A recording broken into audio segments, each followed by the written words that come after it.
Hello, in this video I'm gonna show you how to edit these notification panel shortcuts on LENOVO Tab P12. Swipe from the top of your screen, then swipe down again, and these are all of your shortcuts.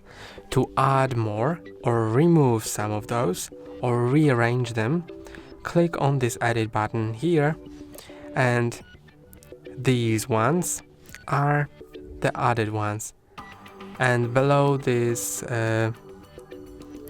this little bar, these are the ones that are not added to the menu.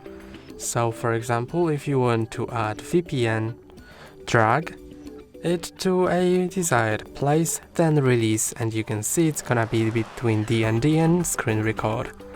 You can also remove some like that or rearrange the styles. Then click anywhere on the screen and you can see that it's edited now because flashlight and power off have switched their places and VPN is added here. That's all for today. Don't forget to like and subscribe. See you next time.